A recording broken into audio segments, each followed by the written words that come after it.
Halo semuanya, jika kamu mempunyai bisnis toko roti dan kamu sedang mencari solusi akuntansi yang tepat, maka kamu sudah berada di tempat yang tepat. Pada kesempatan kali ini, saya akan memperkenalkan Akuret Online. Akuret Online adalah software akuntansi yang dapat membantu bisnis toko roti untuk mengoptimalkan keuangan dan meningkatkan efisiensi bisnis.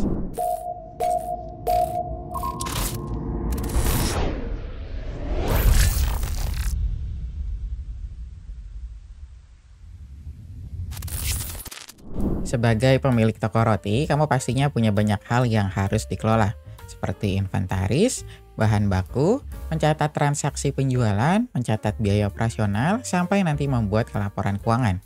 Dengan Akuret Online, semua aspek keuangan di dalam bisnismu akan lebih mudah dan efisien untuk diatur. Kamu bisa melupakan pencatatan manual yang memakan banyak waktu dan rawan kesalahan, karena Akuret Online telah menyediakan solusi yang tepat untuk kebutuhan bisnismu. Oke, kalau gitu kita langsung masuk aja ke demo Akuret Online untuk bisnis toko roti. Nah, sekarang kita udah ada di dalam database Akuret Online. Untuk video kali ini kan saya pengen jelasin tentang cara penggunaan Akuret Online untuk toko roti. Jadi ini saya akan jelasinnya benar-benar dari nol, supaya nanti kamu akan lebih jelas ketika ingin menggunakan Akuret Online untuk toko roti. Jadi tadi di sini saya hanya isi untuk saldo awal aja di akun perkiraannya. Terus kayak master data barang dan jasa, terus kayak pelanggan, supplier itu saya masih kosong semua. Jadi nanti kita benar-benar dari nol supaya nanti kamu akan lebih jelas ketika menggunakannya. Nah, pertama yang harus kamu lakukan mungkin nanti kamu harus masukin dulu master barang dan jasa yang kamu punya. Jadi contohnya kita buat dulu di sini barang dan jasa. Nah, nanti kamu tampilannya kayak gini untuk input master barang dan jasa. Oh ya, tapi sebelum kita masuk di sini, nanti kita sediain dulu akun perkiraannya. Jadi nanti di toko roti itu kan biasanya kita ada proses produksi ya. Jadi nanti kita buat dari bahan baku, terus kita olah sampai ke barang jadi. Nah, sebelum kita masukin barang dan jasanya, kita buat dulu akun perkiraannya. Kita masuk ke buku besar, terus masuk ke fitur akun perkiraan. Kita buat akun persediaan.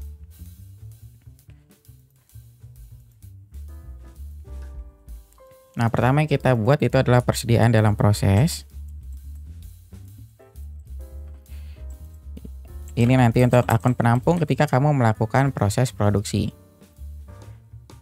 Nah, satu lagi kita ada namanya akun perkiraan. Nah, yang ini.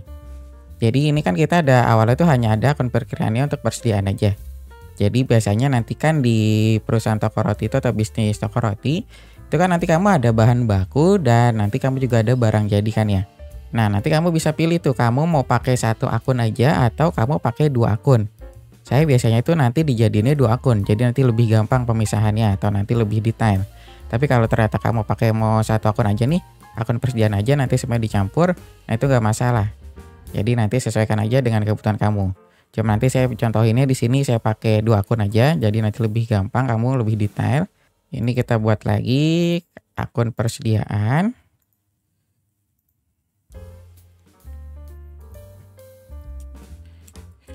Kita buatnya bahan baku satu.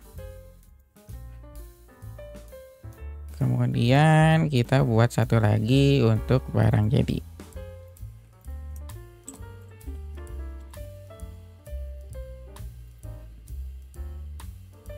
Nah, ini udah berhasil kita simpan. Berarti sekarang kalau kamu lihat lagi, kamu refresh ulang, jadi nanti akunnya dia nambah kayak gini. Jadi kita ada akun persediaan, persediaan terkirim, persediaan dalam proses, bahan baku, dan barang jadi. Nah, setelah itu nanti di akun persediaan yang dalam proses ini kan tadi kita untuk proses produksi ya. Jadi kita masukin dulu di sini di settingannya. Kita masuk ke modul pengaturan, terus pilih fitur preferensi. Nah, nanti kamu masukin ke akun perkiraan di sini. Terus pilih yang tab persediaan. Nah, nanti kamu masukin di sini. Di pekerjaan pesanan, di akun pekerjaannya, kamu pilih yang persediaan dalam proses. Nah, kalau udah kita simpan.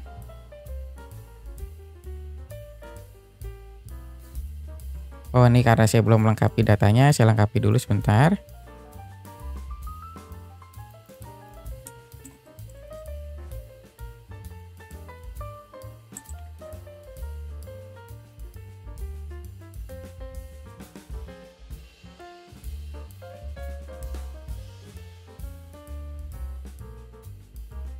Nah, ini udah kita berhasil simpan tadi akun perkiraan yang udah kita buat.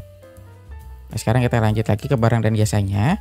Nah, contohnya kita mau buat roti coklat contohnya. Saya buka Excel dulu. Nah, di sini kita mau buat roti coklat.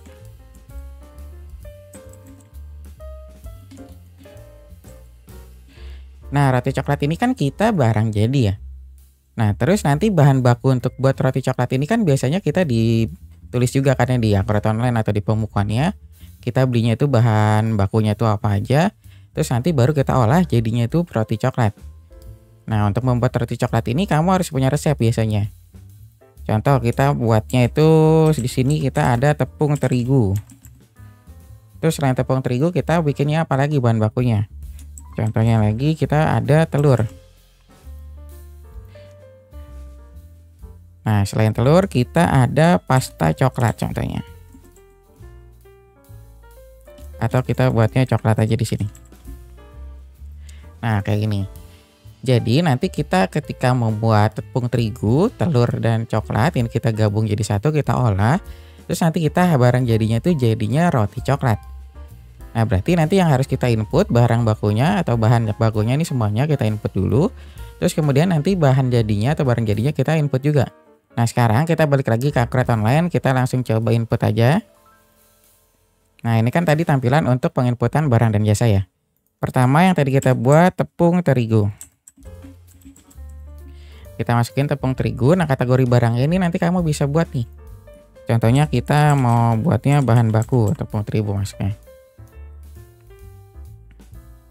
Nah, terus nanti jenis barangnya kamu bisa pilih. Kita ada yang persediaan, non persediaan, jasa, dan grup. Nanti kamu tinggal sesuaikan aja. Nah, terus nanti satuannya kamu tinggal pilih. Kamu belinya itu apa? Contoh kita mau kilogram. Kayak gini. Nah, kita udah punya tepung terigu satu. Oh, kita akun perkiraannya belum disesuaikan. Akun perkiraannya tepung terigu ini kan tadinya persediaan ya. Ini kita ubah. Oh, sebentar, ini kita belum tambahin juga di sini. Kita tambahin dulu. Jadi nanti setiap akun perkiraan yang kamu input, kamu tambahin dulu di sini nih. Oh, maaf, di barang dan jasanya. Tadi kan kita masukin bahan baku sama barang jadi. Terus di sininya juga.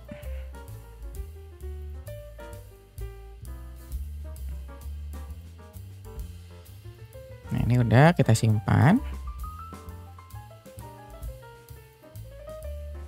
Nah, nanti dia berubah. Nah, ini kan tadi tepung terigu itu dia masuknya bahan baku ya. Kita simpan. Nah, terus selanjutnya kita bikin lagi. Tadi kan kita juga ada telur. Telur ini kita masukkan kategori barangnya jadi bahan baku juga. Nah, terus satuannya apa kamu belinya? Contoh ternyata kita belinya butir. Berarti kamu tinggal masukin aja di sini butir. Akunnya kita cek lagi. Nah, ini kita sesuaikan lagi. Ini tadi bahan baku.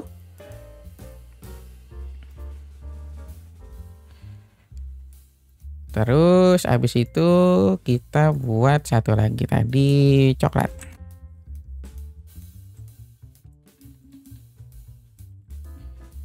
Coklatnya kita masukin kategori barangnya juga bahan baku. Nah, nanti satuannya kamu tinggal pilih nih, kamu mau belinya tuh apa dalam bentuknya. Contoh ternyata kita coklatnya itu batang. Berarti ya masukin aja batang.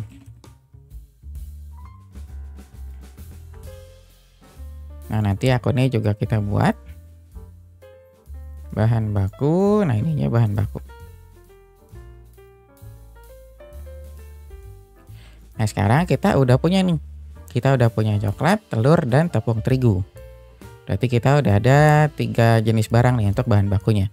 Nah, sekarang kita tinggal masukin barang jadinya. Barang jadinya kan tadi kita roti coklat. Kita masukin roti coklat.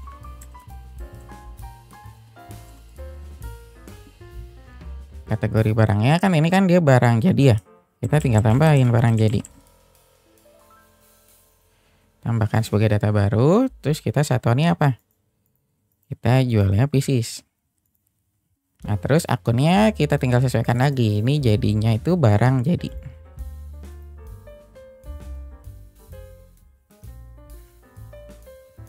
Nah, sekarang kita udah punya master barang dan jasa yang kita mau jual dan kita beli. Jadi nanti kita ada barang jadinya itu roti coklat, terus nanti kita ada bahan bakunya itu ada coklat, telur, dan tepung terigu. Nah, sebelum kita masuk ke proses produksi, ini kan stoknya kita masih kosong ya semuanya nih, karena kan tadi kita baru buat master barangnya aja. Nah, gimana caranya kalau kita mau nambahin stok di sini? Nah, kalau untuk nambah stok kan otomatis kita harus beli barangnya dulu kan ya, bayangannya kayak gitu. Nah, sekarang kita langsung coba aja simulasi transaksi pembelian di Akrate Online. Jadi ini saya sambil buka juga di sini, nggak saya tutup. Nah, untuk transaksi pembelian di sini kita ada di modul pembelian. Dia ada di sini. Nah, untuk alur pembelian di sini kita ada mulai dari pesanan pembelian, penerimaan barang, faktur pembelian, dan pembayaran pembelian. Nah, semua alur ini adalah alur yang disediakan oleh Akrate Online. Jadi kalau kamu nanya alur fullnya itu kayak gimana atau siklus pembeliannya kayak gimana di Akrate Online, nah siklusnya kayak gini. Dia dari pesanan, penerimaan, faktur, dan sampai yang terakhir itu pembayaran pembelian. Tapi untuk alur di sini kamu nggak harus ngikutin 100% seperti yang ada di Akrate Online. Contohnya, ternyata kamu nggak pakai pesanan pembelian nih mas. Kita langsung dari faktur. Nah itu nggak masalah. Atau kamu langsung dari penerimaan barang, baru ditagih, langsung kamu bayar. Nah itu nggak masalah, nanti kamu tinggal sesuaikan aja. Jadi yang paling penting untuk alur fullnya itu, dia nanti dari pesanan sampai ke pembayaran pembelian. Dan alur yang tersingkatnya itu kita dari faktur pembelian dan pembayaran pembelian. Jadi untuk alur terpendeknya nanti dari faktur dan pembayaran pembelian. Nah selain itu nanti enaknya di Akrate Online kalau kamu punya bagian gudang atau divisi gudang di bisnis kamu, ini nanti kamu alur pembelian itu ada alur tambahan lagi. Jadi selain kamu mulai dari pesanan pembelian, nanti kamu juga bisa mulainya itu dari permintaan barang. Nah permintaan barang ini nanti biasanya digunakan oleh orang gudang ketika ingin beli barang yang stoknya itu udah kosong atau tinggal sedikit. Jadi biasanya kan si orang gudang itu nanti info nih ke bagian purchasing ya. Jadi nanti ketika info kalau barangnya itu kosong dan ingin dibelikan barangnya, nanti kamu bisa gunakan fitur permintaan barang di sini. Nah untuk alur pembeliannya mungkin nanti saya jelasinnya dari permintaan barang aja nanti biar lebih jelas dan lebih komplit nantinya. Ini kita coba dari permintaan barang. Nah nanti kamu tinggal tanya nih tanggalnya apa, terus nanti tipe permintaan, kemudian nanti di sini kamu tinggal pilih barang dan jasa apa aja yang kamu mau beli. Contoh kan tadi kita mau belinya itu telur, tepung terigu sama coklat ya, karena kan kita mau buat roti coklat di sini. Nah, sekarang kita tinggal masukin aja. Kita mau beli coklatnya itu berapa? Contoh kita mau beli coklatnya 10 batang. Terus nanti kita mau beli telurnya itu berapa? Contoh lagi kita mau belinya 10 butir. Terus nanti tepung terigunya kita mau belinya itu berapa? Saya mau belinya 5 kilo contohnya. Nah ini kan udah selesai nih kamu input semuanya. Jadi nanti kalau ini kan nanti fiturnya itu digunakan oleh orang gudang. Jadi nanti si orang gudang itu kan biasanya nggak tahu harga barangnya ya. Jadi hanya tahu jenis barangnya itu apa aja yang mau dipesan. Terus nanti satuannya itu dan kuantitasnya itu berapa. Jadi paling nanti karena ini digunakan oleh orang gudang, jadi hanya untuk input nama barang dan kuantitasnya aja. Kemudian ini kan udah selesai kamu untuk input barangnya. Sekarang kamu tinggal simpan aja transaksinya. Nah nanti enaknya lagi kalau kamu udah input transaksi, jadi nanti si Akrate Online itu menyediakan hasil outputnya. Atau kita hasil print outnya, nanti kamu bisa lihat di sini, kita ada desain cetakannya. Dan nanti enaknya lagi di Akrate Online itu desain cetakannya semuanya itu bisa di custom. Jadi nanti kamu bisa sesuaikan dengan kebutuhan yang ada di perusahaan kamu. Nah ini nanti contohnya kayak gini. Jadi nanti ada nama perusahaan, terus nanti ada alamat, terus nanti kamu juga bisa masukin logo di sini. Dan nanti kelihatan nih tipe transaksinya apa, terus nama barangnya, kode barang, dan nanti kuantitasnya juga kelihatan. Sekarang kita masuk lagi ke proses yang selanjutnya. Ini kita close dulu. Nah proses selanjutnya kan dari permintaan barang itu biasanya kan nanti udah nih si orang gudang tuh info ke bagian purchasing. Pak ini tadi saya input permintaan barang dan nanti tolong dicek. Nah kalau gitu berarti nanti tinggal bagian purchasing yang ngecek transaksi yang udah diinput oleh bagian gudang. Kalau gitu nanti kamu tinggal masuk aja ke modul pembelian. Kan sekarang kita udah masuk ke bagian orang purchasing ya, ke bagian purchasingnya. Nah nanti bagian purchasing itu dia langsung masuk ke pesanan pembelian di sini. Nah berarti sekarang si bagian purchasing mau bikin PO. Nanti si bagian purchasing ini tinggal pilih aja pemasoknya itu siapa. Ini kan karena saya belum ada, ini masih data kosong. Sekarang kita buat aja. Contoh kita mau nama suppliernya itu PTA. Jadi nanti kita tinggal simpan. Nah, nanti bagian purchasing ini nggak perlu input ulang lagi barang yang pengen dibeli. Jadi nanti tinggal tarik aja di sini. Kamu tinggal klik ambil, kemudian nanti pilihnya itu yang dari permintaan. Nanti tinggal klik ini aja untuk cari transaksinya. Nanti tinggal klik. Nah, nanti kelihatan. Oh, ternyata si bagian gudang ini dia minta coklat, telur, dan tepung terigu. Kalau udah semuanya tinggal kamu lanjut. Nah, baru nanti di bagian pesanan pembelian ini, bagian purchasing nanti input harga belinya itu berapa. Sekarang kita tinggal input aja contoh harga coklat itu berapa per batangnya. Contoh kita harga per batangnya 10.000. Kita lanjut, terus harga telurnya berapa per butirnya. Per butirnya 3.000 contohnya. Nah, terus tepung terigunya berapa? Tepung terigunya 5.000. Sekarang kita tinggal lanjut. Nah, ini kan udah selesai nih, kamu udah masukin harga, terus nanti di tab ini paling nanti ada info lainnya. Nah, info lainnya ini nanti kita ada syarat pembayaran, terus nanti ada alamat kirim dan keterangan. Nanti kamu tinggal sesuaikan aja dengan kebutuhan yang ada di perusahaan kamu. Ini alamat kirimnya kan tadi kita Bekasi ya. Jadi nanti kalau ini kamu udah masukin alamat toko kamu, nanti kalau kamu klik kelihatan langsung nama tokonya kayak gini alamatnya. Jadi kan isinya itu cuma Bekasi, terus Kabupaten Bekasi cuma singkat aja. Jadinya nanti munculnya kayak gini. Nah, kalau udah sekarang tinggal simpan aja.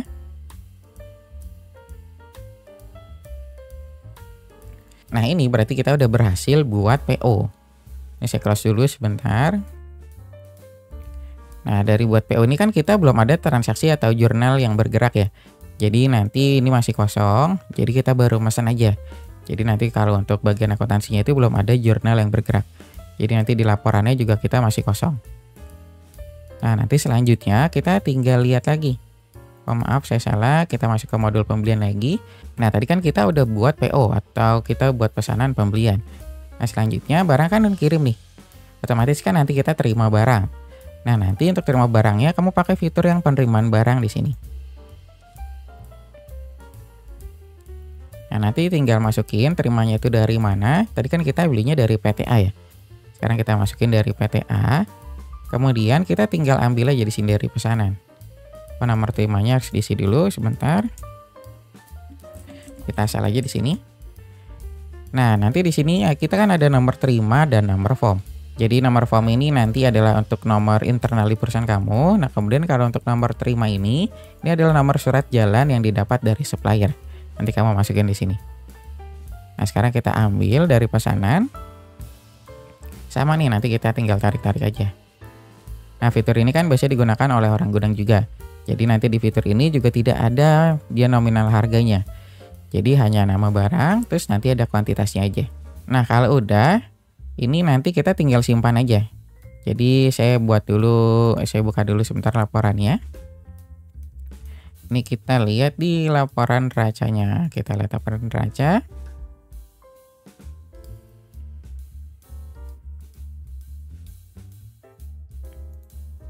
Terus kita lihat di laporan kartu stok.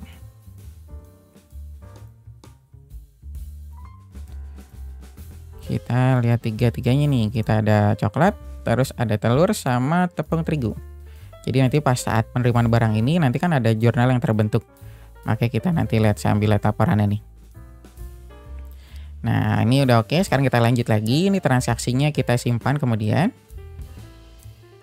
Nah, ini udah berhasil kita simpan. Sekarang kita tinggal cek di daftar laporannya. Ini pertama kita cek di laporan neracanya dulu. Ini kan kita nilai persediaannya itu kita masih kosong. Sekarang kita refresh. Nah, nanti ini dia jadi bertambah. Jadi kita ada persediaan bahan baku ini senilai 155.000. Terus kita juga ada hutang pembelian belum ditagih ini senilai 155.000. Karena tadi kita baru dikirim doang nih, kita baru dikirim barang dan kita terima, kita belum ditagih oleh suppliernya. Nah, terus kalau kita cek di kartu stoknya, nah nanti dia kelihatan kayak gini. Ini kan kita yang coklat ya. Coklat itu tadi kita saldo awalnya itu 0.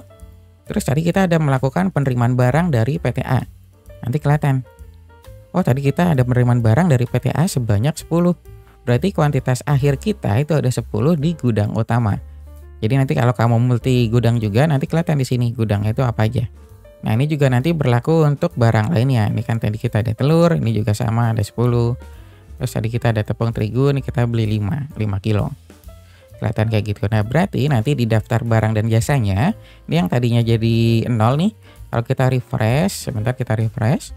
Nah, dia akan bertambah karena tadi kita udah melakukan penerimaan barang dari PTA. Nah, berarti nanti semuanya itu dia bergeraknya real time ya. Jadi nanti stoknya masuk tuh real time. Terus nanti daftar laporannya juga nanti real time. Nah, sekarang kita tinggal masuk ke proses yang selanjutnya.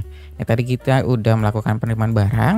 Nah, proses selanjutnya itu kan kita dari penerimaan barang itu biasanya ditagih nih dari supplier. Jadi nanti si supplier itu menagih hutang. Nah, si supplier itu nanti akan ngirim invoice ke kita. Nanti kamu tinggal inputnya tuh, tinggal masukin nama suppliernya itu siapa. Tadi kan kita dari PTA ya. Nah, kemudian nanti juga di sini ada 2 nomor nih, ada nomor form, ini nomor yang untuk internal, kemudian ada nomor faktur. Nah, nomor faktur ini yang didapat dari supplier. Jadi nomor invoice yang dikasih supplier, kamu masukinnya tuh di nomor faktur. Nah, selanjutnya nanti kamu tinggal balik lagi ke sini, kamu tinggal ambilnya dari penerimaan barang.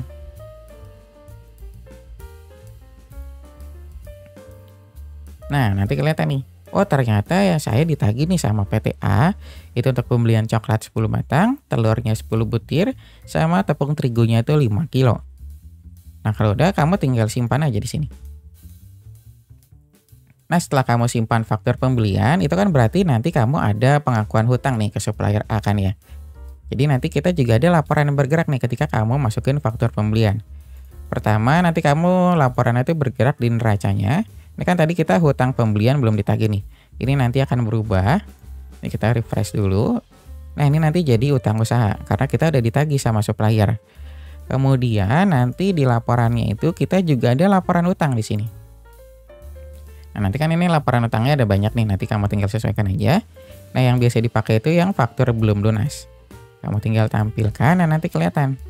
Oh, ternyata saya punya utang nih ke PTA. Ini tanggalnya itu 4 Agustus. Terus jatuh temponya nanti kelihatan kalau kamu pakai termin atau syarat pembayaran. Nanti kelihatan jatuh temponya itu kapan. Terus nanti ada total itu berapa total utangnya.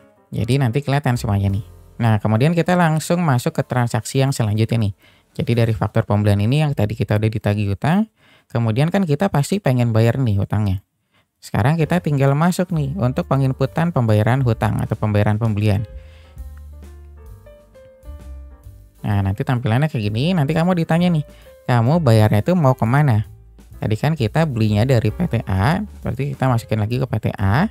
Terus nanti ditanya juga, kamu mau bayarnya itu pakai bank mana? Nah, nanti kamu tinggal pilih nih, bank ini adalah akun kas dan bank yang kamu punya di sini. Jadi kan tadi kita masukin ke akun Pirkran ini nih. Kita buka juga biar kamu lihat nih. Nah, ini kan akun kas dan bank yang saya punya nih. Sama setara kas. Jadi nanti kita ada kas kecil, bank, dan deposito bank. Nah, di pembayaran pembelian ini nanti munculnya juga itu. Jadi ada kas kecil, bank, dan deposito bank. Jadi nanti kamu tinggal pilih nih, kamu mau bayarnya itu pakai akun mana. Contoh di sini karena saya ada saldonya itu di akun bank, berarti saya bayarnya pakai bank. Ini saya close dulu yang akun perkiraannya. Nah, kemudian nanti kamu tinggal klik aja ambil dari sini. Nah, nanti kelihatan, oh ternyata dari PTA ini kita punya faktur ini nih yang harus kita bayar. Sekarang kita tinggal lanjut. Nah, terus nanti kelihatan nih total utangnya berapa. Jadi total utangnya itu kan 155.000. Nah, biasanya kalau untuk pembayaran utang ini kan kita ada 2 masalah nih atau 2 kasus. Kita bisa bayar full semuanya atau mau kita bayarnya itu parsial. Nah, ini di Akurat Online juga kamu bisa nih keduanya. Jadi kamu bisa bayar parsial ataupun kamu bayar full. Contoh kita dari 155.000 ini kita mau bayar parsial dulu. Kita mau bayar 55.000 dulu nih. Sekarang kita tinggal lanjut aja. Terus kita tinggal hitung nilai pembayaran. Nah, kalau udah kamu tinggal simpan di sini. Nah, ini udah selesai disimpan. Sekarang kita cek di daftar laporannya. Ini kan tadi kita di neracanya utangnya itu 155.000 ya. Sekarang kita tinggal refresh. Nah, karena tadi kita udah bayar 55.000, berarti sisanya tinggal 100.000 di sini. Terus nanti saldo bank kamu juga akan berkurang karena tadi kan dipakai untuk bayar. Nah, kemudian nanti kalau di faktur belum lunasnya, ini kamu refresh, nah nanti juga akan berkurang. Jadi dari total piutangnya total hutangnya maaf itu dari 155.000, terus tadi kamu bayar 55.000 tuh sisanya tinggal 100.000 di sini. Jadi nanti semuanya tuh terupdate otomatis. Nah, kemudian kalau kamu pengen ngelunasin semuanya gimana? Ya, berarti nanti kamu tinggal masuk lagi ke pembayaran pembelian. Kamu tinggal input lagi nih, kamu bayarnya kemana, terus pakai akun banknya mana. Nah, nanti tinggal ambil lagi. Jadi nanti selama kamu masih ada transaksi yang menggantung atas nama customer tersebut atau nama supplier tersebut, jadi nanti dia transaksinya itu masih gantung di sini, masih muncul. Ini kan karena kita masih totalnya itu masih punya hutang 100.000. Sekarang kita tinggal lanjut. Nah, kita mau bayar semuanya. Kalau mau bayar semuanya berarti kita tinggal hitung aja nilai pembayaran di sini. Ini kita simpan. Nah, coba kita cek lagi. Ini kan tadi kita udah lunasi, berarti kan ya semuanya. Kalau kita klik ambil, nah ini udah kosong. Karena kita udah nggak ada hutang nih sama dia. Jadi belum ada data lagi. Terus kalau kita lihat di laporannya, ini kan tadi di neracanya dulu ya. Kita masih ada hutang usaha sebanyak 100.000. Ini kita refresh. Nah, ini udah kosong karena kita udah lunas. Terus kalau kita cek di faktur belum lunas, yang tadinya kita masih ada utang 100.000, ini kita refresh, ini juga udah kosong. Karena kita udah bayar semuanya ke supplier A tadi, ke PT A. Nah, mungkin sampai sini aja untuk penjelasan transaksi pembelian di Akrobat Online. Jadi kita tadi kan udah buat pesanan pembelian, terus penerimaan, faktur, sampai ke pembayaran pembelian. Nah, ini tadi kita udah input semuanya, ini kita juga udah punya daftarnya. Ini kita udah ada stoknya di sini.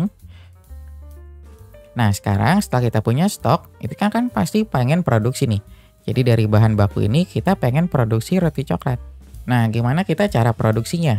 Ini kita tutup dulu sebentar. Nah, kita balik lagi ke barang dan jasanya.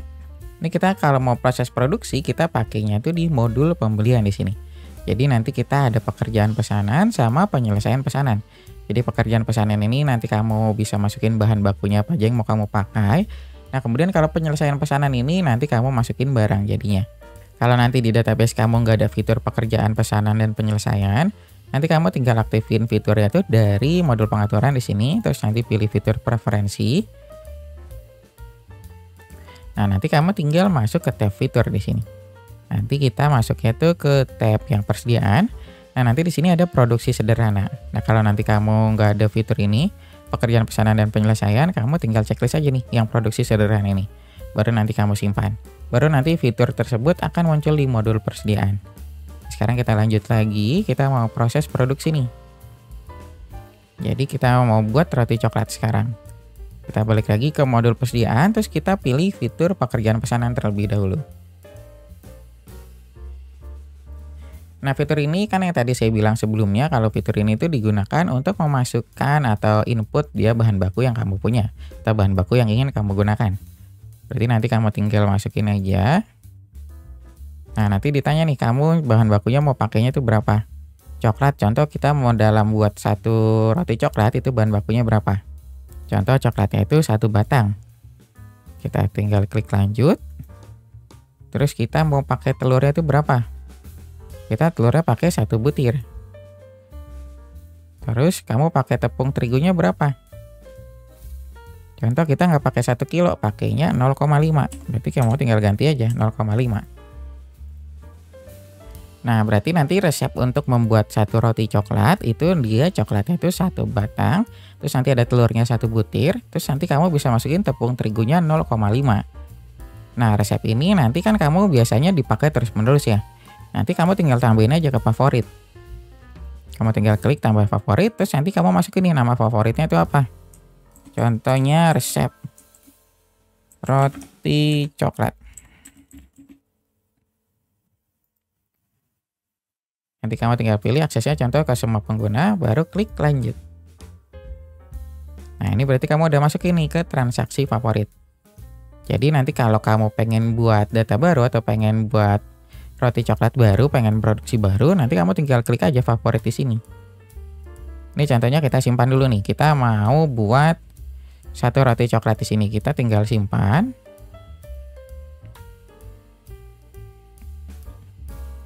Nah, contohnya kita mau buat baru.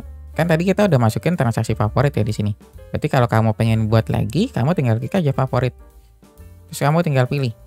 Nah, nanti resep-resep yang kamu punya ini akan muncul di sini. Contoh kita mau ngambil yang tadi resep roti coklat nih. Nah, nanti kelihatan nih. Oh, resep roti coklat itu coklatnya 1 batang, telurnya 1 butir, terus masukin tepungnya tuh 1/2 kilo. Kalau kamu pengen pakai, berarti kamu tinggal klik lanjut aja. Nah, ini kan kamu buatnya itu dia untuk 1 pieces ya. Biasanya kan kalau untuk produksi itu kan dia sekaligus banyak. Contoh kamu bisa buat 10 pieces langsung atau buat 100 pieces langsung. Nah, kalau kamu pengen buatnya itu kuantitasnya banyak, berarti nanti kamu tinggal kalinya itu manual. Jadi nanti di sini kamu belum bisa kalinya itu otomatis. Kalau kamu pengen buat 100 pieces ya berarti nanti kamu tinggal kali aja di sini. Coklatnya kamu buatnya 100. Terus nanti telurnya tuh kamu buatnya 100. Nah, terus ininya kamu tinggal kali lagi 50 kilo. Kayak gitu. Jadi nanti masih manual kok di sini. Nah, sekarang kita lanjut lagi ke proses yang tadi produksi udah kita buat. Ini saya close dulu sebentar biar nggak bingung. Nah, tadi kan kita udah buat produksi nih. Sedang diproses 1. Tadi kita mau buat 1 roti coklat. Nah, nanti di Akurat Online, kalau kamu cek di daftar laporan, ini kan tadi bahan bakunya masih ini nih. Ada 155.000 kan ya. Nah, kalau kamu refresh, nah karena tadi kita lagi proses produksi, jadinya nanti kita ada persediaan dalam proses. Makanya tadi saya buat akun penampungnya yang persediaan dalam proses. Nah, ini fungsinya di sini. Jadi nanti kelihatan nih. Jadi kalau kamu ada persediaan dalam proses di sini, berarti tandanya itu kamu lagi ada proses produksi atau lagi ada proses. Nah, fungsinya itu nanti. Nah, kemudian kita langsung masuk ke transaksi yang selanjutnya. Jadi kan kita tadi udah buat pekerjaan pesanan di sini nih. Nah, sekarang kita tinggal buat barang jadinya. Nah, sekarang kita tinggal masuk ke modul persediaan, terus pilih fitur yang penyelesaian pesanan. Tinggal klik aja. Nah, di fitur ini nanti kamu tinggal masukin barang jadinya. Nah, nanti nomor pekerjaannya itu berapa. Kamu tinggal klik aja, nah nanti muncul nih. Transaksinya itu yang bernomor berapa. Nah, terus nanti kamu tinggal pilih. Barang dan jasanya itu apa. Nah, dia jadinya kan kita tadi roti coklat ya. Nah, jadinya itu berapa? Contoh kita jadinya 1. Kalau kamu jadinya 5 ya nanti kamu tinggal masukin 5. Kayak gitu. Nah, alokasi biaya ini adalah dia nanti yang jadi HPP. Nah, HPP ini didapat tadi dari bahan baku yang kamu pakai. Nah, tadi kan kita buatnya 1 ya. Kita tinggal klik lanjut. Nah, kalau udah berarti nanti kamu tinggal klik aja simpan di sini. Nah, ini berarti kita udah berhasil nih untuk proses produksinya. Jadi tadi kita udah buat bahan bakunya, terus kali kita juga udah masukin barang jadinya. Nah, sekarang coba kita cek lagi di daftar laporannya. Ini kan tadi kita masih ada persediaan dalam proses nih. Berarti kan kita masih ada proses yang produksi tadi. Kalau kita refresh, nah nanti persediaan prosesnya itu kita jadi kosong. Itu jadinya barang jadi di sini. Nah, yang tadi kenapa saya bilang barang jadinya saya pisah akunnya, biar nanti kelihatan nih nominalnya. Jadi nanti nilai persediaan di bahan baku kamu itu ada berapa, terus nanti ada nilai persediaan di barang jadi kamu itu ada berapa. Jadi yang tadi ini saya bilang opsional. Kalau kamu pengen pakai 1 akun aja, akun yang persediaan tadi di awal, berarti nanti di sini cuma muncul itu 1. Namanya itu akun persediaan. Jadi nanti di akun persediaan itu nanti kamu digabung semuanya, ada bahan baku, barang jadi, nah nanti masuk situ semuanya. Cuma kalau kamu pengen pisah, nanti hasilnya kayak gini. Jadi kamu bisa pisah nih, bahan bakunya itu apa, terus nanti ada barang jadinya itu apa. Nah, nanti hasilnya di laporan keuangan ini kamu kelihatan jelas nih. Jadi kamu lebih detail. Jadi kelihatan nanti nilai persediaan untuk bahan bakunya itu ada berapa, terus nanti ada nilai persediaan untuk barang jadinya itu ada berapa. Nah, terus kalau kita cek lagi di kartu stoknya, ini saya close dulu sebentar. Nah, ini kan tadi kita masih bahan baku aja ya. Sekarang kita tambahin lagi parameternya, kita masukin roti coklat. Nah, nanti kita tampilannya jadi kayak gini. Jadi yang tadi bahan bakunya itu kan tadi kita diambil ya untuk pekerjaan pesanan nih, untuk proses produksinya. Nah, nanti kelihatan di sini. Oh, ternyata dari saldo akhirnya itu 10, terus tadi dipakai untuk pekerjaan pesanan 1, sisanya 9. Dan yang lainnya juga nanti begitu nih. Nah, ini kan tadi kayak gini. Ini berkurang 1, terus yang tadi berkurang 0,5. Nanti kelihatan kayak gini. Nah, terus nanti di roti coklatnya, nah tadi kita nambahnya begini. Jadi kita ada saldo awalnya 0. Terus tadi kita ada penyelesaian pesanan ini karena tadi kita ada proses produksi ya. Ini jadinya 1 di sini. Nah, kalau kamu pengen cek lagi di daftar barang dan jasanya, ya kan tadi kita masih segini nih nominalnya. Ini kan masih awal. Roti coklatnya juga kita masih 0. Kalau kita refresh, nah nanti dia akan berubah nih. Oh, ternyata kita ada coklatnya itu kita ada 9, terus nanti ada telurnya itu ada 9, terus tepung terigonya itu tinggal 4,5 kilo. Ini nanti kamu bisa geser di sini.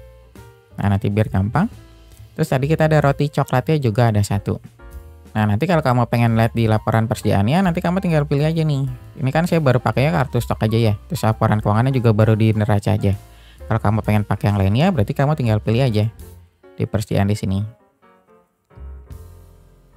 Nah, nanti kelihatan nih semuanya. Nah, terus gimana nanti untuk transaksi penjualannya? Nah, untuk transaksi penjualan ini nanti cara inputnya itu dia nggak jauh beda kayak di transaksi pembelian. Nah, nanti kan kita ada di sini modulnya nih, modul penjualan di sini. Nah, nanti kamu tinggal masukin aja di sini. Nah, nanti untuk alurnya kita ada dari penawaran, pesanan, pengiriman pesanan, faktur penjualan, dan penerimaan penjualan. Jadi ini adalah alur yang disediakan oleh Akurat Online. Tapi nanti untuk alur tersingkatnya itu kita mulai dari faktur penjualan, ini nanti untuk pengakuan piutangnya. Nah, terus kemudian nanti setelah faktur penjualan itu kita ada fitur penerimaan penjualan. Nah, di sini nanti untuk pembayaran piutang ya. Nah, ini nanti untuk alur transaksi penjualan yang ada di Akurat Online. Nanti kamu tinggal sesuaikan aja dengan kebutuhan yang ada di perusahaan kamu. Nah, terus biasanya gini nih kalau untuk transaksi penjualan, Mas, kalau saya biasanya itu penjualannya pakai POS. Nah, tenang aja, Akurat Online juga punya Akurat POS. Nanti kalau kamu pengen transaksinya itu pakai POS, kamu tinggal masukin aja di sini. Nah, kamu masuk ke modul pengaturan, terus nanti pilih Akurat Store. Nah, nanti Akurat Online itu punya POS, dia bisa kamu gunakan secara gratis. Oh, di sini di atas. Kamu tinggal klik, terus kamu install. Nah, sebenarnya sebelumnya saya udah pernah buat juga untuk video penjelasan cara menggunakan Akurat POS. Nanti untuk link videonya kalau kamu pengen nonton langkah-langkahnya, kamu tinggal klik aja di atas. Karena saya nggak bisa jelasin cara penggunaan Akurat POS-nya di sini, karena nanti videonya itu akan lebih panjang kalau saya jelasin di sini semuanya. Jadi nanti kalau kamu pengen transaksinya pakai Akurat POS, kamu tinggal klik aja video yang tadi saya taruh di atas. Atau kalau kamu pengen transaksi penjualannya pakai modul penjualan di sini, nah nanti kamu tinggal ikutin aja alurnya. Untuk cara penginputannya dia nggak jauh beda kayak di modul pembelian yang tadi. Cuma kalau untuk transaksi penjualan itu kan dia berkaitannya dengan pelanggan. Kalau yang pembelian itu kan kita berkaitannya dengan supplier. Paling bedanya itu aja, kalau untuk cara inputnya dia nggak jauh beda. Nah, selanjutnya gimana caranya untuk catat biaya operasional? Nah, kan kadang kita biasanya kan di perusahaan itu atau di bisnis, biasanya kan kita mengeluarkan biaya operasional kayak biaya listrik, biaya telepon, biaya transport. Nah, itu cara catatnya gimana di Akurat Online? Nah, untuk cara catat biaya operasional itu nanti kamu nggak masuknya itu ke modul penjualan atau ke modul pembelian. Jadi nanti kita ada modul lagi, namanya itu modul Kas dan Bank. Nah, nanti kamu tinggal input di sini di modul atau di fitur pembayaran, maaf. Kamu tinggal klik. Nah, nanti tampilannya kayak gini. Nanti kamu ditanya nih, kamu mau bayar itu pakai akun kas atau bank mana? Contoh kita mau pakai bank yang ini. Terus kamu nanti tinggal pilih kamu mau bayar apa.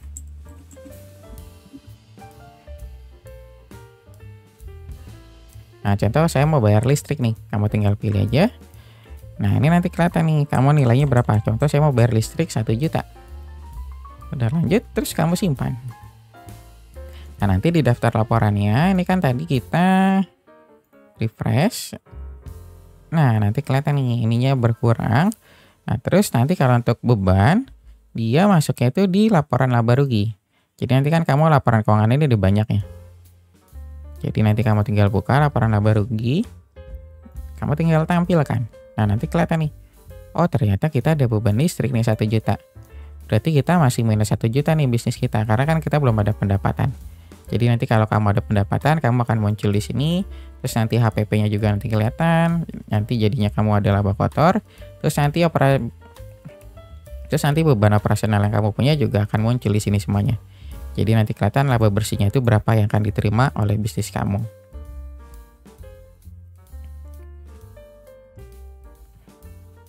Nah, selain itu tadi kan saya baru buka beberapa aja nih laporan yang ada di Akurat Online.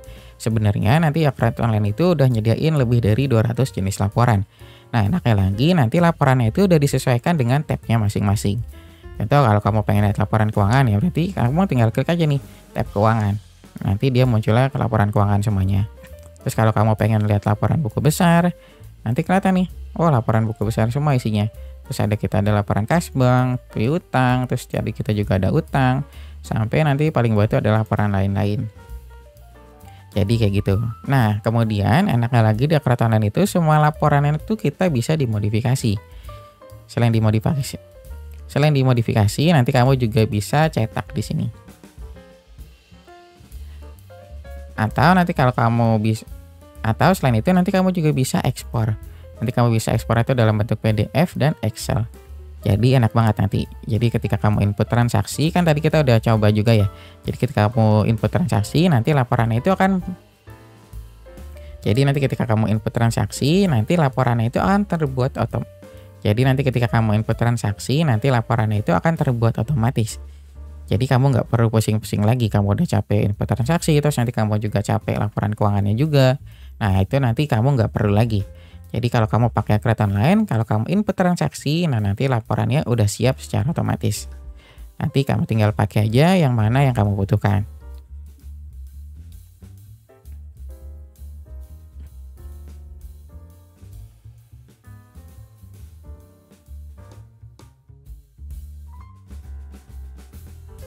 Nah, itu tadi adalah demo Akrobat Online untuk bisnis toko roti. Dengan menggunakan Akrobat Online, kamu dapat mencatat transaksi dengan cepat dan akurat, kontrol stok yang efisien, laporan keuangan real time, kemudahan integrasi dengan sistem lainnya, akses dari mana dan kapan aja, dan keamanan data yang terjamin. Gimana? Kamu masih mau pakai pembukaan manual yang bikin repot atau pakai Akrobat Online yang semuanya serba otomatis? Kalau kamu mau tahu info tentang biaya berlangganan Akrobat Online, kamu bisa klik videonya di atas. Nanti saya simpan video tentang penjelasan biaya berlangganan Akrobat Online. Tapi kalau kamu pengen coba free trial dan konsultasi gratis Akrobat Online, nanti saya akan simpan linknya di kolom deskripsi. Nanti kamu tinggal klik aja linknya untuk mendaftar free trial Akrobat Online ataupun daftar konsultasi gratis. Mungkin sampai sini aja penjelasan yang saya bisa berikan. Jika kamu ada pertanyaan lainnya, kamu bisa langsung tulis di kolom komentar. Terima kasih sudah menonton video ini sampai selesai. Sampai jumpa di video selanjutnya.